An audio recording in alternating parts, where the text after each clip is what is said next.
How to break client entitlement. What are your clients entitled to and not entitled to as a paying customer? I can't tell you how many times I've heard people saying things like, "Do you know how much we spend here every month?" Implying because they purchased from me, they should be able to get certain benefits that they didn't pay for, break certain rules, you name it. Okay. It is a thing. And I see it in both of my businesses and I hear about it from my clients. Okay. Now, if you missed the training from about 2 weeks ago on employee entitlement, you may want to check that out as well. Okay. Today, we are going to focus strictly on your clients, your paying customers. Okay. Now, there are going to be a lot of similarities with the client and employee entitlement, but here's the biggest thing that I want you to remember. Okay. We have to remember that we get what we tolerate. All right. If there are some crazy things going on in your business, okay, what did you do to first set the tone or tolerate the first experience of someone showing entitlement? All right. Today, I'm going to talk about different types of entitlement showing up, how you are unknowingly allowing it, and then ways to turn it around and get your clients back on track. Okay. Now, it might sound very familiar to our employee entitlement, but there are some big differences. The biggest difference, you are paying your employees, but your clients are paying you. Do you see the difference here? Okay. You have to be careful with this one. So if my employee did something, I can say, don't ever do this again or you're going to be fired or you'll be fired, right? But if I said to my client, they may say, okay, I'm out of here and I'm going to your competitor, right? So there is a fine line that can lead to getting taken advantage of, and we don't want that. All right. So let's look at some of the key areas we did last time. We're going to look at money. Sometimes people feel entitled to old pricing. If you go to raise your rates, they might think, well, I've been coming here for so long, I should get a deal, right? Why should I have to pay more for the same service I've been getting? Okay, another piece, we'll go deeper into money, don't worry. But another piece is knowledge. They expect you to tell them things. Okay. So maybe you go to make a big announcement and they're wondering, why weren't they notified? Okay. Even though the announcement was you notifying them, they think sometimes they should have heard it before certain people, right? I had a client who was upset that she didn't find out a certain piece of information before the rest of the group that she was in, the same group she was paying to be in, right? Paying the same amount, but she truly believes she should have heard some of it before I announced it to everybody else. It's like, wait, what? Right? And it's crazy how sometimes they truly believe this, right? And sometimes you might start to believe it because they've convinced you, maybe I should have told them, right? So it doesn't make sense, but it happens all the time. All right. So the third piece is responsibility slash like breaking rules or not following systems. Okay. Because they pay you for certain products or services, they expect you to let them do things that others can't do. Okay. So I had someone at my recital who was breaking the PAC's rules, not my rules, but the actual place that we rent. And she literally said to me, do you know how much money we pay you every month? Okay. So because she pays for services, dance classes for her child that she is getting, okay, and is happy with, okay, she now expects that she doesn't have to follow the PAC's rules, right? And this is where once people feel they have earned a certain status because they pay a certain amount of money or they've been going to this business for 10 years, right? Sometimes they feel they've put in their dues and they should get certain privileges. All right. So now let's talk about what's really going on and what you need to know as the business owner. Okay. So I want to go back to money. When inflation is rising or you want to give your team members raises, you maybe because you need to with how much people are now starting to get paid, right? The money has to come from somewhere. You have every right to increase your prices, and your clients have every right to choose to go somewhere else. Okay. So maybe you have a client on retainer at $3,000 a month, and she's been paying that for 3 years. And it just isn't worth your time anymore, right? Like you gave her 3 years ago's pricing, not right now. But you think because that's what you originally said, you can never change your mind, right? This is where education has to come in. Your client needs to know what your current rates are or what you need to raise them to. And you may need to justify it for them to understand, right? You might disagree with me on this and think you don't have to justify. And you're right. You might not, right? But you also might not keep them if you don't. Okay. So when I explained to my dance parents that one of the reasons they love coming here is because of our staff and how amazing our staff retention is, which is very difficult in a lot of studios. Okay. We have several people that have been with us for over a decade and they have fallen in love with certain teachers. Okay. Well, the teachers aren't going to stay if they don't get raises, right? And in order for us to give them raises, we have to increase our prices. So I've had an angry parent understand that and calm down a little bit, right? So did I need to justify it? No, but it really saved a client from leaving because they understood why this was happening. Okay. All right, next piece, knowledge. Remember that no one likes change, okay? Knowledge is usually something is changing. So, how can you address it in a way that feels like a win to them?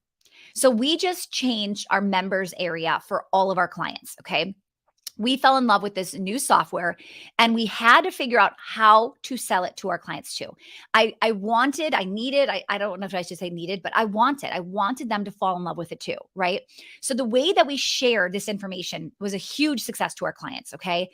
And I think one of the biggest problems is timeline of sharing the info, okay? If you move too quickly and you share something where it feels like the change is today, it can be really hard for somebody to digest. Okay. So if I made a big announcement and told you effective immediately, you might feel blindsided, like you should have known earlier. Okay. But when I share a change that we're rolling out and it's actually not going to happen for a couple months, and I'm like letting them know ahead of time, right? And don't worry, we're even letting them keep their old members area just in case they felt like, well, what if I like that one better? Right. So I was really trying to figure out like how to make this a win for them. Okay. So, with that said, we have had an abundance amount of compliments. People even saying, I want to get this offer for myself. Like, this is amazing. I really think I'm going to use this for my business. Right. But I really think it's because of the way we rolled it out and the way we really held their hand through that process. Even when we officially launched it, we basically said, guys, there's going to be like a 2-week grace period for all of us to get used to it. Okay. And that really helped. So, how fast are you giving changes and how fast are they taking place? And that might be why people are feeling a certain way. Okay, next, responsibility. We have to remind them what they've paid for and what they got for it. Okay. So, when the mom says to me, do you know how much I spent here? I had to remind her, yes. And you're paying for your tuition and you're paying for costumes, not what you're asking me to do right now. You haven't paid for that. In fact, it's not even for sale. No one is allowed to do this, right? So, did she love my answer? No, trust me. But when you let somebody break the rules because of certain reasons, they will continue to expect more and more. If I said, you know what, you're right, you pay so much, let me just let you do this in front of everybody. Right? Or worse, they tell their friends and then they're like, oh, by the way, just so you know, I got to do this because we're part of this program and all of the things, right? Trust me, it would start to be a lot of people coming to me now all of a sudden wanting to take more advantage, right? So if you've got entitlement going on, you want to think about resetting the tone, all right? Never blame them, first of all, okay? Because no one wants to be told anything is their fault. Second of all, you really do need to blame yourself. You have taken a lot of you have to take responsibility for the actions that are happening, okay? So in this communication to people, blame yourself, right? Maybe you've got somebody who messages you daily via email and it's just too much, but you reply back quickly, right? I literally had somebody say on my team, oh my goodness, she emailed 4 times a day. And I said, how many times did you respond? And they're like, well, of course, 4 times. I'm like, no, like you're literally showing her it's okay. If you waited to the end of the day and you responded to all 4 emails in one email, right? You're starting to show we're going to send 1 email a day max. Like that's how we're doing this here, right?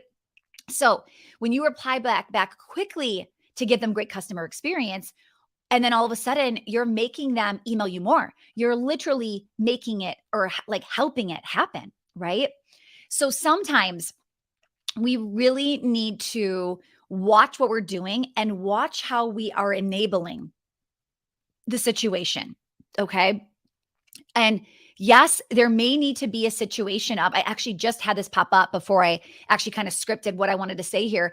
I had another story pop up with a client who made a not great decision. That was her words, with some contracts. And she realized, I'm going to be doing a whole lot of work for a whole lot of nothing all year long. And this is probably a really big business decision I made that I did not make correctly. And she's like, I feel stuck. Like, what do I do? I'm literally going to work for free all year. It was a year-long contract for several people. And here's the thing, you're never stuck. Okay. I gave her a bunch of different options that she could do. And I could tell she left that room feeling like she had another option, right? Sometimes it's going back and telling people I messed up and I thought I was going to be able to do this and I'm not. And I want to still give great customer experience. So here are customer service or customer support. Here's what I can do. Here are, 3 options, 1 option. And if that doesn't work, then I'm going to have to cancel this contract. And I don't want to do that, but I'm not able to do this, right? Maybe you refer them to somebody who can help. Like there's always a way to still end on good terms. You're never stuck because you've said, this is what you're going to pay, or this is what it's going to do, right? Now, I want you to be careful because I've seen people do this wrong and go back and say, hey, you know what? I built a program, it's not profitable, and I'm just going to have to take away a few things. That doesn't go well because people are not going to keep paying you for things you're taking away that they have paid for. Okay. So please don't use this against yourself either. I really want you to still think like, how do I put the customer first? Right? How do I make sure that they're still getting a great experience without hurting the company? Some of you are so amazing. You give such a great customer experience that you don't even look at what it's doing to your profit margin. You don't even look to see if it's killing your team members, right? So you've got to be really careful. Okay. Now, again, sometimes we just need to remind people of what they paid for, what they get, what they don't. Bring up their contract. Hey, in here, it flat out says we don't do email. Okay. You need to be posting your questions here, or you need to be waiting to that class or that whatever it is, right? If they want to add services, you're more than happy to do it. But they are the ones that are asking for more and it's not in their contract, right? Maybe you've already been giving them stuff that's not in their contract. Let them know, hey, I've been doing this complimentary, but just so you know, I'm not able to go outside of the contract scope heading into the new year. Okay. So maybe it's putting in real boundaries into place, letting them know how to contact you, how often, what's allowed, what's not, what to expect, right? So we also had somebody email us like several times over the weekend, literally sending an email like Friday night, then Saturday morning, then Sunday, like getting more and more upset that no one was responding. And how can we preach customer service when we have horrible customer service? And we just replied Monday morning and just said, we aren't open Friday 5 p.m. until Monday morning. Like we have our business hours are Monday through Friday 9 to 5. So when you email on a Saturday and then again on a Sunday, you're right. No one is going to respond. Did she love that answer? No, but hopefully our good boundaries are helping her go, okay, so when I email on a Saturday and Sunday, they're not going to reply to me. So I need to make sure I get to them before Friday, before they step out. Okay. So I want you to take a step back and always look within. Okay. Ask yourself, what have I done to allow it? Or what have I done to not stop, like to stop it? Right. And maybe the answer is like nothing. Okay. So you've played a part, some part in this. Okay. And the good news is that you can change it. You can play a part in fixing it. Now, inside of Well-Oiled Operations, we have an entire training on boundaries and communication. Some of you desperately, desperately need this as we head into 2023. If you need better boundaries and communication with your team, with your clients, this absolutely may be something you should be considering. Okay. You can't afford to keep things like this, right? You can't keep doing things like this, right? So if that is you, you can go to welloiledoperations.com to learn more. We have a seat waiting for you with your name on it. All right, friends, thank you so much for another great episode. Thank you for leaving the reviews. We have had an abundant amount of downloads recently, and with that comes more reviews. And we are so, so grateful for you taking the time to leave us one. All right, talk to you soon.